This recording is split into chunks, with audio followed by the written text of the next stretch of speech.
লিট্টি হলো গো। বাহ, আমাকে শুধু লিট্টি আর আচার দেবে। আর মেজে বৌদি তরকারি দিয়েছে, ধোকা দিয়েছে, ওই দিয়ে খাবো। আমার লিট্টি হলে আর কিছু চাই না বন্ধুরা, এত সুন্দর করে। আর আজকে তো দেখেইছো, গরম গরম ছাতু কিনলাম রাস্তা থেকে বাড়ি ফেরার সময়।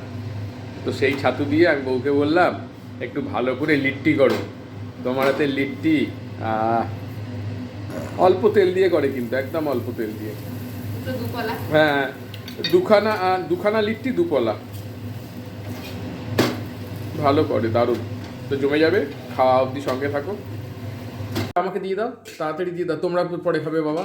আমার 9:30 বেজে গেছে, আমার খিদে পেয়ে গেছে। আমি লিপের তলা থেকে বেরোলাম, জাস্ট বেরোলাম লিপের তলা থেকে বন্ধুরা। আমাকে বেশি করে দিয়ে দাও, 5-6টা দিয়ে দাও। না না, আমাকে দাও, আমাকে আরও একটা দাও। ভালো লাগে আমার এইসব জিনিস, ভালো লাগে জানো তো।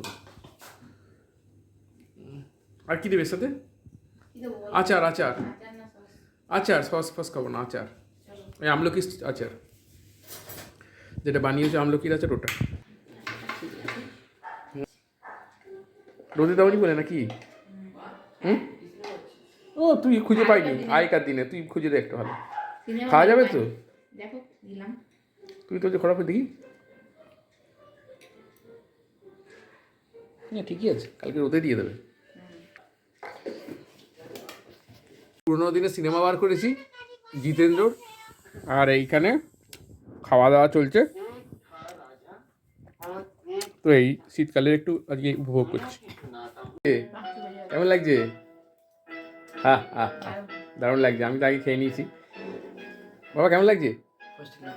First class. ওদিকে চার্লি শুয়ে পড়েছে। বাবা, তখনকার দিনে জিতেন্দ্র পালাচ্ছে যা। আরে ছাতুর লিট্টিটা একটু রেসিপিটা দেওয়া হলো না, আমার এক বোন চাইছে, একটু বলে দাও শর্টে। ছাতুর লিট্টি তো হয়ে গেছে তৈরি।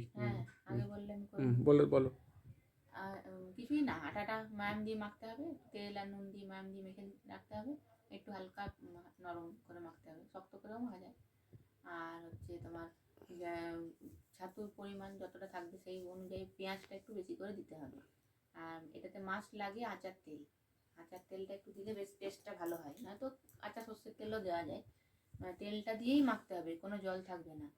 তো দিলাম পেঁয়াজ কুচো, পরিমাণ মতন পেঁয়াজ কুচো, ধনেপাতা কুচো, লঙ্কা কুচো, আর হচ্ছে রসুন কুচো দিতে হয়। এটাতে রসুন কুচো দিলে বেশি টেস্টটা ভালো হয়। আর হচ্ছে তোমার ওই যে গোল তোমার জোয়ান হচ্ছে হাতে ক্র্যাশ করে নিয়ে ভালো করে দিয়ে দিতে হয়। জোয়ান দিলাম, নুন, ব্যাস এগুলো দিয়ে ভালো করে শুকনো শুকনো করে মাখতে হয়। তেলটা দিয়ে মাখাটা এমন হবে, এরকম মুঠো করলে মুঠো হয়ে যাবে, খুলবে না। অতটা পর্যন্ত তেল দিতে হবে পরিমাণে। মানে তুমি আম তেলের বা কোনো আচারের মশলাটা দিয়ে দিলে আর কাঁচা তেলটা দিলে ওটা বেশ সুন্দর গন্ধটা হবে। তাহলে হলো আম তেল, পেঁয়াজ কুচো, রসুন কুচো, লঙ্কা কুচো, ধনেপাতা কুচো, নুন আর জোয়ান, এইগুলো দিয়ে ভালো করে মেখে তারপর ছাতুটা মাখতে হবে। আচ্ছা, ছাতুটা মেখে নিয়ে আটা এবার বড় বড় লেচি করে ওর মধ্যে পুর ভরো।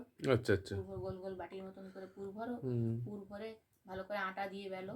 আচ্ছা আচ্ছা, আটার করি আমি। মেইন হলো ছাতুর পুরটা, আমরা যেমন আলু পরোটা করি। আলুর পরোটা করি, আলুর পুরটা করি। এটা ছাতুর পুরটা মেন।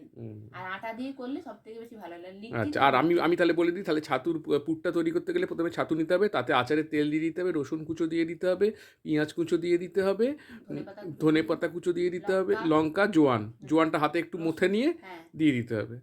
আচার তেলের তেলটা দিয়ে মাখতে হবে। হ্যাঁ, বুঝতে পেরেছি। লঙ্কা এসব দিয়ে ভালো করে মেখে তারপর ওটা পুর হিসাবে ইউজ করতে হবে। আটার ওটা গোল্লাটা করে ওটা পুর ভেতরে দিয়ে বেলে ফেলতে হবে, বেলে ভাজা।